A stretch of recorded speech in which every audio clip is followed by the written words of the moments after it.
Hello friends, स्वागत है आपका RG02 स्टडी चैनल में। आज के अपनी इस वीडियो में हम बात करने वाले हैं सब इंस्पेक्टर इन दिल्ली पुलिस। हाँ दोस्तों, अगर आप भी बनना चाहते हैं सब इंस्पेक्टर इन दिल्ली पुलिस तो इसके लिए क्या क्या एलिजिबिलिटी चाहिए, क्या क्वालिफ़िकेशन होना चाहिए, क्या इसकी कट ऑफ जाती है, कितने एग्ज़ाम्स होते हैं, फिजिकल टेस्ट, मेडिकल टेस्ट, तो इन सभी के बारे में इस वीडियो में काफ़ी डीपली से स्टडी करने वाले हैं। तो आपके लिए काफ़ी इम्पोर्टेंट वीडियो होने वाली है, तो वीडियो को अंत तक देखें। अगर आप हमारे चैनल पर नए हैं तो इसको लाइक शेयर सब्सक्राइब ज़रूर करें। तो चलते हैं अपने वीडियो के ऊपर, ज़्यादा टाइम वेस्ट नहीं करते हुए। सबसे पहले दोस्तों तो फर्स्ट चीज़ आपको बता दूं कि इस एसआई का एग्ज़ाम एसएससी के द्वारा कंडक्ट करवाया जाता है। सबसे सिंपल चीज़ है, एसएससी के द्वारा इसका एग्ज़ाम कंडक्ट कराया जाता है। एसएससी सीपीओ नाम से जो फॉर्म निकलता है उसके द्वारा इसमें इसकी वैकेंसी निकाली जाती है दिल्ली पुलिस में एसआई पोस्ट के लिए। सेंट्रल पुलिस ऑर्गेनाइजेशन सीपीओ इसकी फुल फॉर्म होती है। इसमें क्या क्या होता है, तुम डायरेक्टली रिक्रूट नहीं कर सकते इंस्पेक्टर पोस्ट के लिए, केवल पहले आपको एसआई के लिए जुड़ना पड़ता है या एसआई पद पर अपना कार्यभार संभालना पड़ता है। तो आपको इंस्पेक्टर के लिए कोई भी डायरेक्ट वैकेंसी इसमें नहीं मिलेगी, पहले आपको एसआई पर ही लगना होगा। और इसका जो ग्रेड पे है वो 4200 रुपये है, 4200 रुपये है। और ये नॉन गेजेटेड पोस्ट है, यानी राजपत्रित पोस्ट नहीं है, ये यूनिफॉर्म पोस्ट है। और इसमें आपको यूनिफॉर्म पोस्ट है, मतलब आपको घर से और ऑफिस से, सॉरी, घर से और ऑफिस तक, ऑफिस से घर तक आपको यूनिफॉर्म कैरी करनी पड़ेगी। और कंट्रोल अंडर सेंट्रल गवर्नमेंट, और दिल्ली की नौकरी है तो सेंट्रल गवर्नमेंट के अंडर ही ये आती हैं। तो ये इसकी जनरल बात हो गई, पांच जो ये है। इसके बाद में देख लेते हैं इसके एग्ज़ाम का। तो इसका एग्ज़ाम कंडक्ट कराता है एसएससी सीपीओ के द्वारा, एग्ज़ाम इसका कंडक्ट कराया जाता है, जो staff selection commission central police organisation होता है। और exam is conducted once in year, form fill online. तो और हम तो इसके ऑनलाइन फिल होते हैं, और एक साल में ये एग्ज़ाम कंडक्ट करवाया जाता है, प्रत्येक साल इसका एग्ज़ाम कंडक्ट करवाया जाता है। इसके बारे में इसकी जो फीस रखी जाती है एग्ज़ाम्स की वो देख लेते हैं।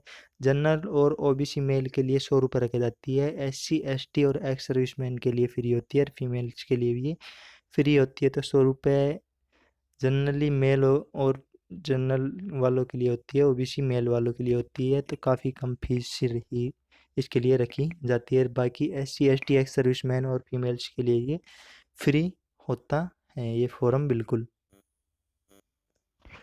इसके बाद में इसकी एलिजिबिलिटी क्राइटेरिया देख लेते हैं। एलिजिबिलिटी में क्या क्या है, इसमें कंप्लीट ग्रेजुएशन, यानी ग्रेजुएशन कंप्लीट मांगते हैं। आपके कोई भी बोर्ड से, कोई भी स्ट्रीम से आप ग्रेजुएशन कंप्लीट किए हुए होने चाहिए। तो इस वर्ष का जो फॉर्म अप्लाई हुआ है, जिसकी लास्ट डेट 17 तारीख है, अगर आपने अप्लाई नहीं किया है अभी तक तो अप्लाई कर सकते हैं, अगर आप एलिजिबल हैं इसके लिए। तो इसके लिए ग्रेजुएशन कंप्लीट होनी चाहिए, और एक एज है जो 20 से 25 ईयर्स कंप्लीट होनी चाहिए। यहाँ पर 1 अगस्त है, लेकिन इस बार चेंजेस कर दिया गया है। हर साल 1 अगस्त रखी जाती है, लेकिन इस बार 1/1/2020 तक 20 साल कंप्लीट हो जानी चाहिए, ऐसा रूल बनाया गया है। तो यहाँ पर 1/1 जनवरी आएगा। एज रिलैक्सेशन क्या है, SC ST के लिए 5 ईयर का दिया गया है, ओबीसी के लिए 3 ईयर्स का, और एक्स सर्विसमैन के लिए भी 3 ईयर्स का एज रिलैक्सेशन यहाँ पर दिया गया है इस पोस्ट के लिए। इसके अंतर्गत और भी पोस्ट आती हैं, उन सभी के बारे में देख लेते हैं। कौन कौन सी पोस्ट एग्जाम्स कराता है एसएससी सीपीओ के द्वारा, other post through the sem exams of SSC CPO के द्वारा। तो एसएससी सीपीओ के द्वारा फर्स्ट चीज़ है वो तो दिल्ली पुलिस की कराई जाती है, एसआई दिल्ली पुलिस की। तो इसका कार्य क्या होता है, maintenance and law and order, ये इसका काम होता है। ड्यूटी अपनी दिल्ली में लगती है। उसके बाद SSC CPO SI in BSF, border security force में लगाई जाती है। उसमें protection of the border between India west Pakistan, तो इंडिया और वेस्ट पाकिस्तान तो इनकी उससे पाकिस्तान बॉर्डर पे आपकी ड्यूटी लगाई जाती है बीएसएफ के जवानों की। तो वहाँ पर आप एसएससी सीपीओ के द्वारा ये एग्ज़ाम कंडक्ट कराया जाता है। उसके बाद में एसएससी सीपीओ एसआईएन सीआरपीएफ, तो ये anti wrote and anti Naxal force होती है जो छत्तीसगढ़ साइड में इसमें आपकी जॉब लगाते हैं। सॉरी सॉरी, एक मिनट, यहाँ पर कुछ गलती हो गई है। तो यहाँ पर आईटीबीपी की लगाई जाती है। सॉरी दोस्तों, ये थोड़ा बनाने में ही गलत हो गया। तो नक्सल फोर्स का आईटीबीपी में लगाई जाती है जो छत्तीसगढ़ की साइड में पड़ता है। सीआरपीएफ की लगाई जाती है protection of the border between China and India के बीच में लगाई जाती है। और एसएससी सीपीओ एसआईएन सीआईएसएफ इसकी लगाई जाती है provide security various PSUs and other infrastructures, यानी जितने भी औद्योगिक इकाइयाँ होती हैं इनके रख रखाव में इन एरिया में इनकी ड्यूटी लगाई जाती है। उसके बाद एसएससी सीपीओ एसआई इन एसएसबी इसके लिए लगाई जाती है protection Indo Nepal and Indo Bhutan. और एएसआई इन सीआईएसएफ ये प्रोवाइड सिक्योरिटी टू वेरियस पीएसयूएस। इसके बाद में चलते हैं इसकी एलिजिबिलिटी क्राइटेरिया के बारे में देख लेते हैं। तो इसके बारे में ऊपर तो बता दिया था पीछे आपको कि एज 20 से 25 ईयर्स होनी चाहिए। इस बार 1 जनवरी कर दिया है, यहाँ पर ये गलत है, 1 जनवरी कर दिया गया है। और ग्रेजुएशन कंप्लीट होनी चाहिए। दिल्ली पुलिस में एसआई बनने के लिए ये न्यू चीज़ है। तो इसमें दिल्ली पुलिस में एसआई बनने के लिए कैंडिडेट के पास वैलिड ड्राइविंग लाइसेंस होना चाहिए एलएमवी कार व मोटरसाइकिल का। तो as on the date fixed on the PET, जब आपका फिजिकल एलिजिबिलिटी टेस्ट होता है तब तक ये बन जाना चाहिए, तब इसके लिए मांग करते हैं। तो वो तो पीईटी तक आपके पास एलएमवी ये ड्राइविंग लाइसेंस होना चाहिए दिल्ली में एसआई बनने के लिए। ये एक और वहाँ की एलिजिबिलिटी क्राइटेरिया है। इसके बाद में जो फिजिकल स्टैंड है फॉर फीमेल, सॉरी हाँ, तो इन पोस्ट के लिए जो फिजिकल स्टैंड रखा गया है फीमेल्स कैटेगरी के लिए, तो जनरल के लिए तो हाइट चाहिए 157 सेंटीमीटर में चेस्ट। फीमेल्स के लिए कुछ नहीं मांगते, न एक्सटेंडेड न अनएक्सटेंडेड। और जो 4 candidate belonging to in hill area, जो पहाड़ी इलाकों में निवास करते हैं जैसे हिमाचल प्रदेश इनमें निवास करते हैं, उनके लिए 155 चाहिए। और for all candidates belonging to scheduled tribes, एक विशेष जनजाति में निवेश करने वाले, तो उनके लिए 154 हाइट चाहिए होती है। इसके बाद में मेल कैंडिडेट्स के लिए देख लेते हैं। जनरल के लिए हाइट मांगते हैं 170 सेंटीमीटर में, चेस्ट अनएक्सपेंडेड यानी बिना फुलाए हुए 80 मांगते हैं, 80 और फुलाकर मांगते हैं 85, यानी 5 आपका चेस्ट फूलना चाहिए इसमें। 4 कैंडिडेट बिलोंगिंग इन हिल एरिया, तो उनकी हाइट मांगते हैं 165 165, और चेस्ट उनकी वही लेते हैं 80 से 85।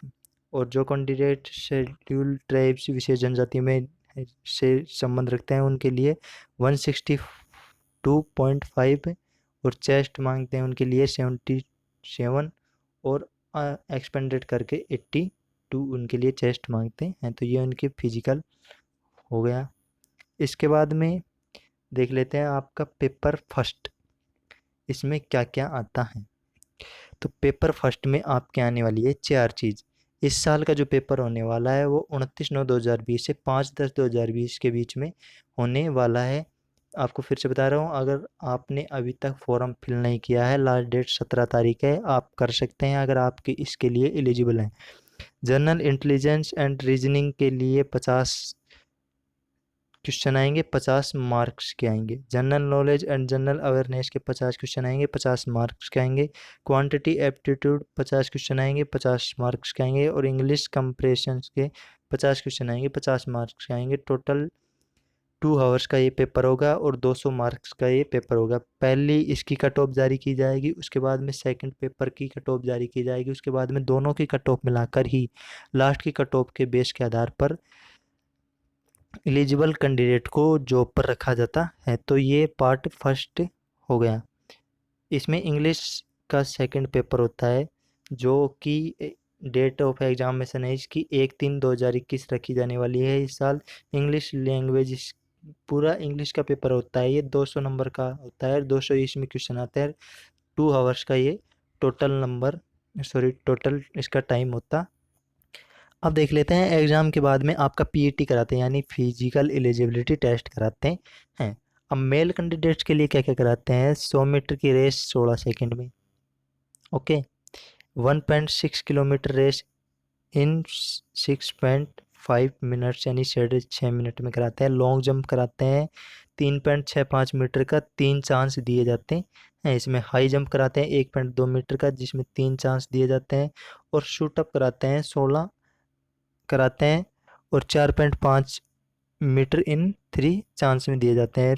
फीमेल कैंडिडेट्स के लिए क्या है, 100 मीटर की रेस कराई जाती है उनके पास 18 सेकंड में, पुरुष से 2 सेकंड फालतू है यहाँ पर। 800 मीटर की रेस कराई जाती है इनकी 4 मिनट के अंदर।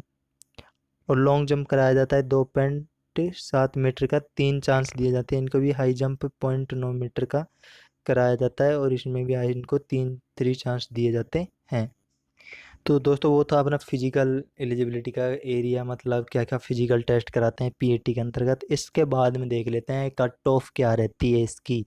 ये 2019 की कट ऑफ है जो मैं आपके सामने रख रहा हूँ। तो यहाँ पर पेपर फर्स्ट और पेपर सेकंड दोनों की आपको कट ऑफ बता रहा हूँ। तो देखा था आपने 400 नंबर का टोटल पेपर हुआ था। तो इसमें से कट ऑफ गई थी जनरल की 293.5, जनरल कैटेगरी की। ओबीसी की यहाँ पर गई थी 271.75, एससी की गई थी 217.5, एसटी की गई थी 230 और एक्स सर्विस मैन की गई थी 204। तो इस प्रकार इनकी कट ऑफ जाती है, 200 प्लस है हर किसी कैटेगरी की। तो ये थी इनकी कट ऑफ। इसके बाद दोस्तों आपका होगा मेडिकल टेस्ट। तो मेडिकल टेस्ट में आपका क्या क्या सम्मिलित किया जाएगा, तो मेडिकल टेस्ट में आपका मेडिकल एग्जामिनेशन होगा। All the candidates who qualified in paper second के बाद में आपका ये मेडिकल टेस्ट होता है, will be medically examined by the medical officer of the CAPF of any other medical officers, यानी मेडिकल ऑफिसर्स के द्वारा आपकी मेडिकल किया जाएगा।